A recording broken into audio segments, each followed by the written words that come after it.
Você sabia que o país que hoje conhecemos como Irã já foi o maior império que o mundo havia visto até então? Um império que controlava aproximadamente 40% da população mundial da época, que se estendia desde a Índia até a Grécia, desde as estepes da Ásia Central até o deserto do Saara? E você sabia que essa superpotência antiga mudou seu nome há menos de 100 anos, por razões que vão te surpreender? Esta é a história extraordinária de como uma terra no coração da Ásia se tornou o berço de civilizações, o lar de profetas e poetas, e o cenário de algumas das batalhas mais decisivas da história humana. É a história de como a Pérsia se tornou Irã. Mas é muito mais que isso. É a história de como se forjou uma identidade que sobreviveu a invasões, conquistas e revoluções durante mais de 3.000 anos.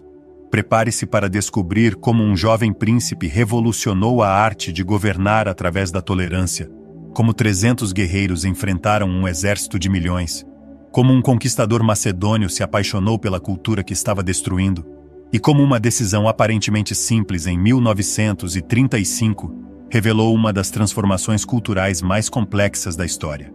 Imagine uma vasta meseta rodeada de montanhas imponentes, desertos que registram temperaturas infernais e mares que conectam continentes.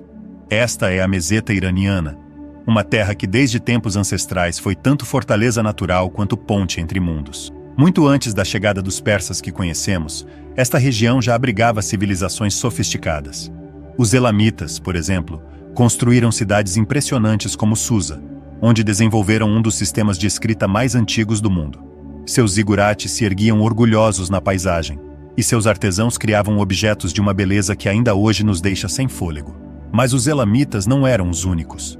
Tribos nômades, comerciantes de caravanas e agricultores de oásis criavam um mosaico cultural complexo e dinâmico.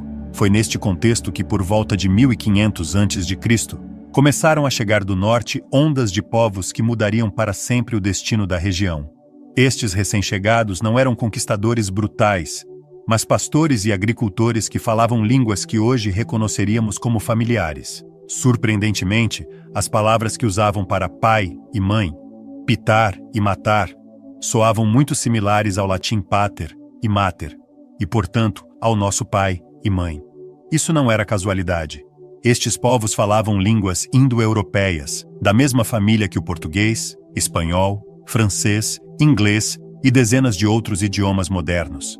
Gradualmente, estes povos indo-iranianos se estabeleceram em diferentes partes da meseta. Alguns se dirigiram ao leste, outros permaneceram na meseta central. Entre estes últimos, 2 grupos se destacariam: os medos, que se assentaram nas montanhas do noroeste, e os persas, que escolheram as terras mais ao sul, numa região que chamariam Pars, palavra da qual derivaria mais tarde o nome Pérsia. Mas estes povos trouxeram algo mais revolucionário que novas línguas: uma revolução espiritual. Adoravam um Deus supremo chamado Ahura Mazda, o Senhor Sábio, e seguiam os ensinamentos de um profeta chamado Zoroastro. Esta religião introduziu conceitos revolucionários: o bem e o mal como forças cósmicas em conflito, o livre-arbítrio humano para escolher entre ambos, e a promessa de um juízo final, onde a justiça triunfaria. Conceitos que nos parecem familiares hoje, eram ideias radicalmente novas há 3.000 anos. Para entender a grandeza que viria depois, precisamos conhecer os verdadeiros pioneiros do poder na meseta iraniana, os medos. Durante vários séculos, enquanto os persas viviam como pastores seminômades nas montanhas do sul, foram os medos que construíram o primeiro grande império iraniano.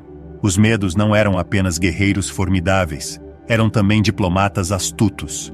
A meados do século VII a.C., quando o poderoso Império Assírio dominava grande parte do Oriente Médio com uma combinação de eficiência administrativa e terror calculado, os medos forjaram uma aliança brilhante com os babilônios. Juntos, estes 2 povos conseguiram o que parecia impossível: derrotar os assírios e repartir seus vastos territórios. A capital assíria de Nínive foi destruída em 612 a.C., e o poder assírio desvaneceu para sempre. Mas o verdadeiro gênio da organização Meda não residia apenas em sua capacidade militar. Desenvolveram um sistema de governo que respeitava as tradições locais enquanto mantinha o controle central, uma fórmula que mais tarde os persas aperfeiçoariam. Enquanto os medos construíam seu império no norte, no sul Na região de Pars, os persas viviam uma vida mais modesta. Durante gerações, foram vassalos dos medos, aprendendo deles as artes do governo e da guerra, mas também desenvolvendo sua própria identidade cultural única. O ponto de inflexão chegou quando subiu ao trono persa um jovem príncipe chamado Ciro, que mais tarde seria conhecido como Ciro, o Grande. Diferentemente de seus predecessores, Ciro não se contentou em ser um rei vassalo. No ano 550 a.C., numa série de campanhas militares brilhantes, conseguiu derrotar seu próprio sogro, Astíages, o último rei dos Medos. Mas aqui está o fascinante. Em lugar de destruir o sistema Medo ou humilhar os vencidos, Ciro fez algo revolucionário para sua época. Declarou que a vitória havia sido vontade dos deuses. Apresentou-se como herdeiro legítimo de ambas as tradições. E manteve muitos nobres medos em posições de poder. Esta decisão não foi apenas pragmática, foi visionária. Ao unir medos e persas sob uma só coroa, Ciro não apenas criou um exército mais poderoso, mas estabeleceu um precedente de tolerância e inclusão que se tornaria a marca distintiva do Império Persa. A verdadeira revolução de Ciro veio com a conquista da Babilônia em 539 a.C. Qualquer outro conquistador da época teria saqueado a cidade, destruído seus templos e imposto sua própria religião. Mas Ciro fez algo que deixou atônitos tanto seus inimigos quanto seus próprios generais. Entrou em Babilônia como um libertador, não como um conquistador. O famoso Cilindro de Ciro, hoje conservado no Museu Britânico, revela sua estratégia revolucionária. Em lugar de se apresentar como o escolhido do deus persa Ahura Mazda, Ciro se proclamou como o escolhido de Marduk, o deus supremo de Babilônia. Não apenas permitiu que os babilônios mantivessem seus costumes e religião, mas ordenou a restauração de seus templos. Esta mesma estratégia aplicou em todas suas conquistas. Quando libertou os judeus exilados na Babilônia, não só lhes permitiu regressar a Jerusalém, mas financiou a reconstrução de seu templo. Os textos bíblicos o chamariam Messias, ungido de Deus, um título extraordinário para um rei pagão. A morte de Ciro, o Grande, em 530 a.C., lutando contra tribos nômades nas fronteiras do Império, poderia ter significado o fim do sonho persa. Os impérios da antiguidade raramente sobreviviam à morte de seus fundadores carismáticos, mas o que aconteceu a seguir demonstrou que os persas haviam criado algo mais sólido que um simples reino pessoal. O homem que levaria este sistema ao seu máximo esplendor foi Dário I, conhecido como Dário, o Grande. Mas Dário não chegou ao trono de maneira simples. Quando Cambises II, filho de Ciro, morreu em circunstâncias misteriosas, o império mergulhou numa crise de sucessão. Um misterioso personagem chamado Gaumata, que afirmava ser irmão de Cambises, havia se apoderado do trono. Foi então que Dário, um jovem nobre persa, organizou uma conspiração com outros 6 nobres para derrocar o usurpador. A famosa inscrição de Berristum, gravada numa parede rochosa de 100 metros de altura, conta esta história dramática em 3 idiomas: persa antigo, elamita e babilônico. Uma espécie de pedra de Roseta do mundo antigo. Uma vez consolidado no poder, Dário demonstrou ser não apenas um político astuto, mas também um visionário administrativo. Reorganizou completamente o sistema de satrapias, criando 20 províncias claramente delimitadas, cada uma com seus próprios governadores, generais e secretários do tesouro que se vigiavam mutuamente para prevenir rebeliões. Estabeleceu um sistema tributário sofisticado, onde cada satrapia devia pagar impostos específicos. Os indianos pagavam em pó de ouro, os árabes em incenso, os etíopes em marfim e ébano. Este sistema não só financiava a administração imperial, mas criava uma rede de interdependência econômica. Mais impressionante ainda foi a infraestrutura que Dário construiu. Ampliou a Estrada Real, até convertê-la numa rede que conectava as principais cidades com estradas pavimentadas, pontes de pedra e pousadas para viajantes. Criou um sistema postal tão eficiente que as mensagens podiam viajar de Sus a Sardes em apenas 7 dias, uma velocidade que não se voltaria a ver até a Era Moderna. Estabeleceu um sistema monetário unificado baseado no dárico de ouro, que se tornou a primeira moeda de uso internacional da história. Comerciantes da Índia podiam fazer negócios no Egito usando a mesma moeda que utilizavam na Babilônia. Mas talvez o feito mais extraordinário de Dário foi a construção de Persépolis. Não simplesmente uma capital, mas uma declaração arquitetônica do que significava ser persa.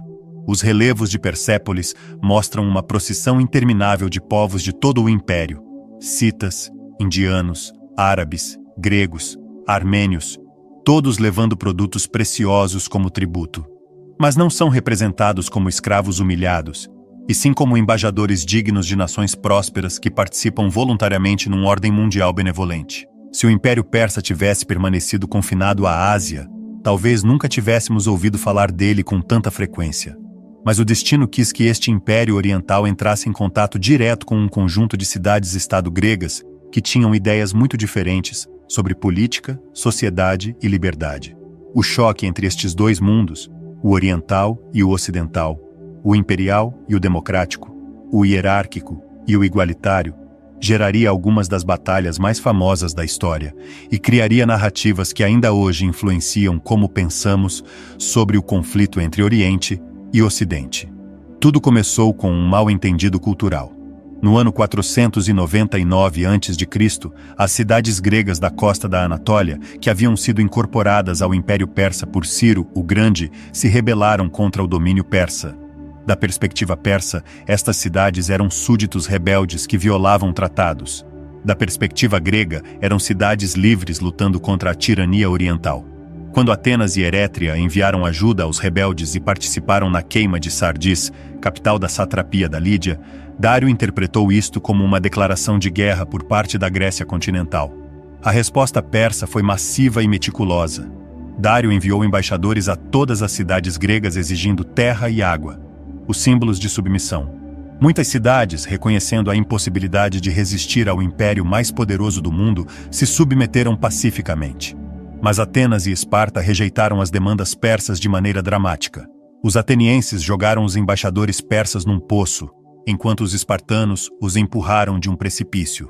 A primeira expedição persa, liderada por Mardônio em 492 a.C., terminou em desastre quando uma tempestade destruiu a frota persa perto do Monte Athos. Mas Dário não desanimou. Em 490 a.C., enviou uma segunda expedição que desembarcou na planície de Maratona, a apenas 42 quilômetros de Atenas. O que aconteceu ali mudou o curso da história. Os atenienses, liderados por Milcíades, desenvolveram uma tática brilhante. Reforçaram seus flancos e permitiram que o forte centro persa rompesse suas linhas para depois fechar as pinças e envolver o exército persa. A vitória grega em Maratona foi completa e surpreendente. Segundo Heródoto, morreram 6.400 persas e apenas 192 atenienses. Mas Maratona não foi o final, e sim o prelúdio de uma confrontação ainda mais épica. Dário morreu em 486 a.C., enquanto preparava uma terceira expedição, e seu filho Xerxes herdou tanto o trono quanto o desejo de vingança. A expedição de Xerxes em 480 a.C. foi a maior jamais vista no mundo antigo. Segundo as fontes gregas, provavelmente exageradas, incluía 1,7 milhões de soldados de todas as partes do império. O exército era tão grande que quando cruzou o Helesponto por uma ponte de barcas, levou 7 dias e 7 noites para passar completamente. O enfrentamento nas Termópilas tornou-se o símbolo da resistência ocidental contra o despotismo oriental. Quando Xerxes enviou emissários a Leônidas de Esparta exigindo que entregasse as armas, o rei espartano respondeu com as famosas palavras: Molon Labé, venha buscá-las. Durante 3 dias, 300 espartanos e vários milhares de aliados gregos resistiram ao ataque de todo o exército persa no estreito desfiladeiro das Termópilas. Embora finalmente derrotados devido à traição de um grego local que mostrou aos persas um caminho para flanquear a posição, sua resistência heróica converteu-se num símbolo imperecível da luta pela liberdade. A vitória persa nas Termópilas foi pírrica. Havia custado demasiado tempo e soldados, e converteu os espartanos mortos em mártires da causa grega. A história às vezes parece ter um senso de ironia. O Império Persa, que havia dominado o mundo conhecido durante mais de 2 séculos, seria destruído por um jovem rei de um pequeno reino montanhoso que admirava profundamente a cultura que estava conquistando. Alexandre I da Macedônia, conhecido pela história como Alexandre Magno, não apenas derrotou os persas militarmente, mas converteu-se no herdeiro de suas tradições, adotou seus costumes e preservou seu legado de uma maneira que nem mesmo os próprios persas haviam imaginado. Quando Alexandre cruzou o Helesponto em 334 a.C. com apenas 35 mil homens, poucos teriam apostado em suas possibilidades de sucesso contra o Império Persa. Dário III, o último rei aquemênida, governava um império que se estendia da Índia à Trácia, com recursos militares e econômicos que superavam em muito os de qualquer reino grego. Mas Alexandre tinha algo que os persas haviam perdido: a inovação tática. Sua falange macedônica, com suas sarizas de 6 metros de comprimento, era mais flexível que as antigas formações persas. Sua cavalaria de companheiros era mais móvel que a pesada cavalaria persa. E, acima de tudo, ele mesmo era um general de gênio e um líder que inspirava lealdade fanática em suas tropas. As 3 grandes batalhas que decidiram o destino do império: Grânico, 334 a.C., Issus, 333 a.C., e Gaugamela, 331 a.C., demonstraram não apenas a superioridade tática macedônica, mas também a crise interna que atravessava o império. Em Gaugamela, Dário III havia reunido um exército de mais de 100 mil homens. Mas quando a batalha se inclinou em favor de Alexandre, Dário fugiu do campo de batalha, abandonando não só seu exército, mas também sua família. Mas aqui é onde a história se torna verdadeiramente fascinante. Em lugar de destruir o sistema persa, Alexandre fez algo que horrorizou muitos de seus próprios generais. Começou a converter-se em persa. Adotou a cerimônia da prosquinesis, o ritual de prostrar-se ante o rei que era normal na corte persa, mas que os gregos consideravam degradante. Começou a vestir roupas persas, especialmente a túnica real púrpura e o cinturão dourado que simbolizavam a autoridade imperial. Casou-se com Roxana, uma nobre bactriana, e mais tarde organizou um casamento massivo em Susa, onde ele e 80 de seus oficiais se casaram com mulheres persas da alta nobreza. Esta persianização de Alexandre não era apenas uma estratégia política. Refletia uma admiração genuína pela civilização que havia conquistado.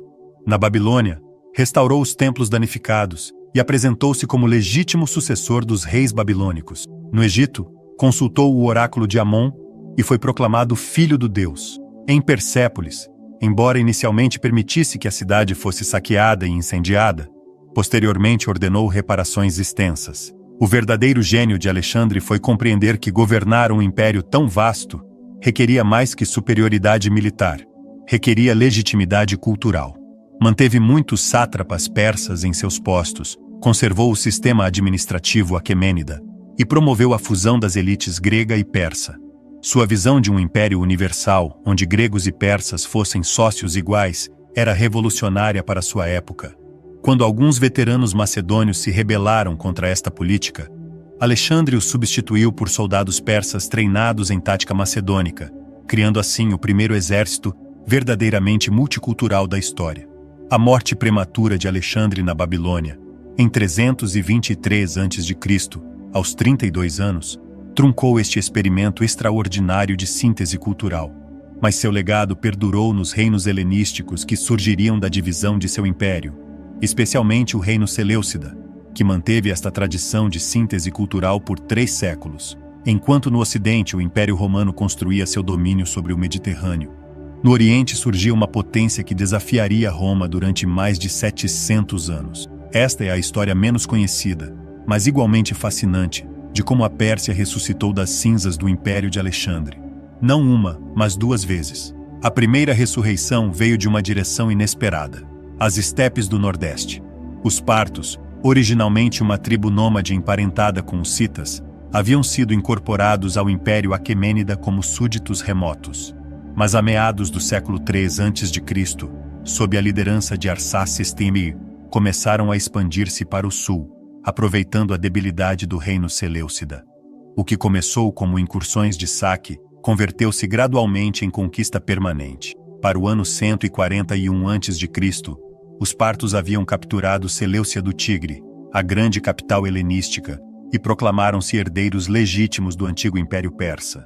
Os partos eram mestres de uma forma de guerra que aterrorizava seus inimigos: a arqueria montada. Seus cavaleiros podiam disparar flechas com precisão mortal enquanto galopavam a toda velocidade e haviam aperfeiçoado a famosa retirada parta, fingir uma fuga e depois voltar-se na sela para disparar contra os perseguidores. Esta tática demonstrou sua eficácia devastadora na Batalha de Carras em 53 a.C., onde aniquilaram um exército romano completo liderado pelo triunviro Marco Licínio Crasso. A cabeça de Crasso foi enviada ao rei armênio como advertência. Durante quase 300 anos, os partos mantiveram Roma à distância, convertendo a Mesopotâmia num campo de batalha perpétuo, onde se decidia o equilíbrio de poder mundial. Mas os partos eram mais que guerreiros nômades. Desenvolveram um sistema feudal sofisticado e criaram uma cultura sincrética fascinante, que combinava elementos iranianos, helenísticos e mesopotâmicos. Contudo, foi a segunda ressurreição que verdadeiramente restaurou a glória persa. No século III d.C., Ardashir I, um nobre local da província de Fars, a mesma região onde haviam surgido os persas originais, rebelou-se contra o último rei parto e estabeleceu um novo império que duraria até a conquista árabe. Os sassânidas apresentaram-se conscientemente como os restauradores da glória aquemênida, adotando títulos, cerimônias e símbolos que conectavam diretamente com Ciro e Dário. Se os aquemênidas haviam sido os inovadores e os partos os guerreiros, os sassânidas foram os perfeccionistas da tradição imperial persa. Durante mais de 400 anos, criaram o que muitos historiadores consideram a síntese mais refinada da cultura persa antiga. Um estado teocrático sofisticado que combinava o poder real absoluto com uma ortodoxia religiosa zoroastriana, uma administração imperial eficiente e uma cultura artística e intelectual que influenciaria profundamente o mundo islâmico posterior. O fundador Ardashir I era mais que um conquistador. Era um visionário religioso. Diferentemente dos partos que haviam sido tolerantes com diversas religiões, Ardashir estabeleceu o zoroastrismo como religião oficial e criou uma hierarquia sacerdotal poderosa encabeçada pelo Mobadan Mobad, sacerdote dos sacerdotes. O apogeu do poder sassânida chegou sob Khosroes Mimanu-Shirvan, 531 a 579 d.C., conhecido como o de alma imortal, que transformou seu reino no centro intelectual mais importante do mundo conhecido.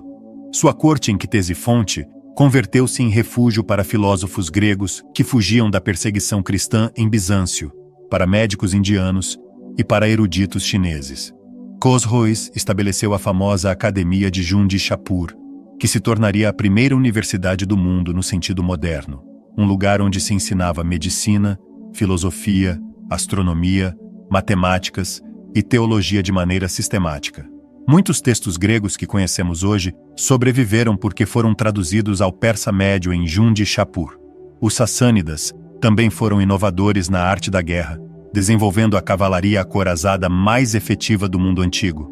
Os clibanários, cavaleiros completamente blindados montados em cavalos também acorazados. Quando o Império Sassânida finalmente caiu ante os árabes em 651 d.C., não desapareceu, transformou-se, e muitos de seus elementos foram absorvidos pela nova civilização islâmica. O ano 637 d.C. marcou o fim de uma era que havia durado mais de 1000 anos. Na Batalha de Qadisiyah, os exércitos árabes muçulmanos derrotaram decisivamente as forças sassânidas, iniciando uma transformação que mudaria não apenas a religião da Pérsia, mas sua língua, cultura e, finalmente, até seu nome. Mas esta não seria uma simples conquista.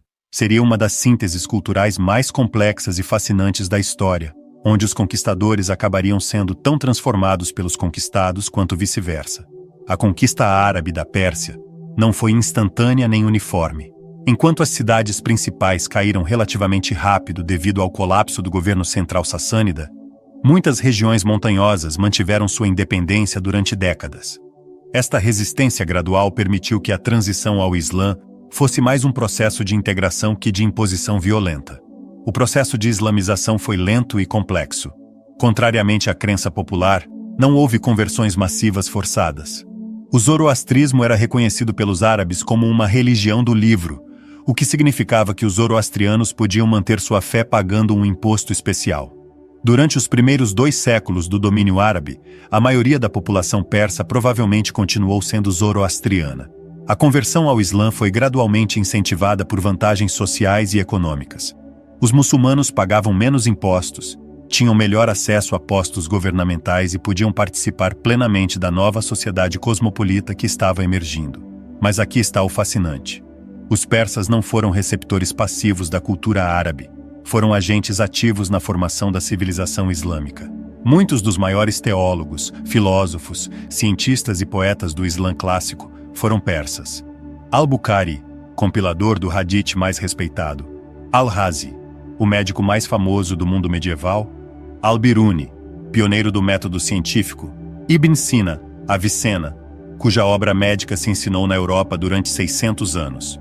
Os persas desenvolveram a tradição da falsafa, filosofia islâmica, criaram a poesia mística sufi e estabeleceram muitas das instituições educativas que caracterizariam o mundo islâmico. Em muitos sentidos, os persas persianizaram o Islã tanto quanto o Islã islamizou a Pérsia.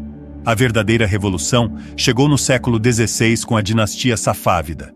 Shah Ismail I, fundador da dinastia, tomou uma decisão que mudaria para sempre a identidade da Pérsia. Declarou o Islã xiita como religião oficial do Estado. Esta decisão não foi puramente religiosa, foi geopolítica. Os safávidas precisavam diferenciar-se tanto do Império Otomano Sunita ao oeste, quanto dos uzbeques sunitas ao leste. Ao adotar o xiismo, criaram uma identidade nacional distintiva que combinava a herança persa antiga com uma interpretação particular do Islã. Esta síntese xiita-persa tornou-se a base da identidade iraniana moderna, preparando o terreno para a questão que nos trouxe até aqui. Quando exatamente a Pérsia se tornou Irã? Durante séculos, os próprios habitantes da região haviam usado ambos os termos de maneira intercambiável. Irã vinha do persa antigo Arianam, terra dos arianos, um termo que se remontava aos tempos aquemênidas. Pérsia vinha do grego Persis, referindo-se originalmente apenas à província de Fars, mas estendido pelos estrangeiros para denominar todo o império. Internamente, o país havia sido chamado Irã na literatura persa durante mais de 1000 anos.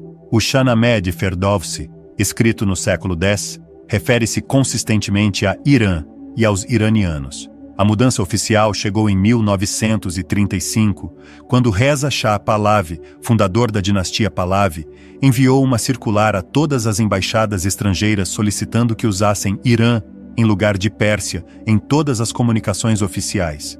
Suas motivações eram complexas. Queria modernizar a imagem internacional de seu país, distanciar-se das conotações orientalistas que se haviam acumulado ao redor do nome Pérsia e enfatizar a continuidade histórica com o passado pré-islâmico. Esta decisão gerou controvérsia tanto dentro quanto fora do país. Muitos persas sentiam que Pérsia evocava uma herança cultural gloriosa, enquanto alguns ocidentais viam a mudança como um capricho de um ditador modernizante.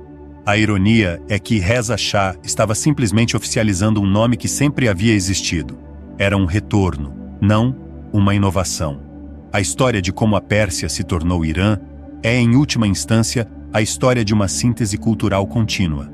Durante mais de 3.000 anos, esta terra no coração da Ásia demonstrou uma capacidade única de absorver conquistadores, transformar conquistados e manter uma identidade essencial, através de mudanças que teriam destruído civilizações menos resilientes.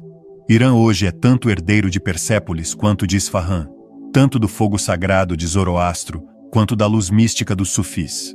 Quando caminhamos pelas ruas de Teherã, ouvimos ecos das línguas antigas nas palavras que ainda usam descendentes diretos dos indo-iranianos, que chegaram há 3 milênios. Quando observamos a arquitetura de suas mesquitas, vemos padrões decorativos que se remontam aos relevos aquemênidas. A mudança de nome em 1935 não foi um capricho modernizador. Foi o reconhecimento oficial de uma verdade que sempre havia existido. Irã era o nome que os próprios iranianos usavam para sua terra há mais de 1000 anos. Era o nome que aparecia nos versos épicos de Ferdowsi, nas obras místicas de Rumi, nas inscrições dos reis sassânidas. Hoje, quando o mundo debate sobre o papel do Irã na política internacional, é crucial lembrar esta história extraordinária. Este é um país que criou os primeiros direitos humanos da história com o cilindro de Ciro, que desenvolveu a primeira rede postal eficiente do mundo, que preservou a filosofia grega quando a Europa a havia esquecido, que deu ao mundo alguns de seus maiores poetas e pensadores. A Pérsia tornou-se Irã não porque rejeitou seu passado, mas porque abraçou toda a complexidade de sua herança. É um país que nunca esqueceu que foi berço de impérios, ponte entre mundos e síntese de civilizações. E talvez esta seja a lição mais profunda desta história milenar. As identidades mais duradouras não são aquelas que se isolam do mundo, mas aquelas que se mantêm fiéis a seus valores essenciais, enquanto se adaptam, transformam e crescem através do diálogo com outros povos e culturas. Irã é Pérsia, e Pérsia é Irã. Duas faces de uma mesma identidade eterna que continua escrevendo sua história no coração da humanidade.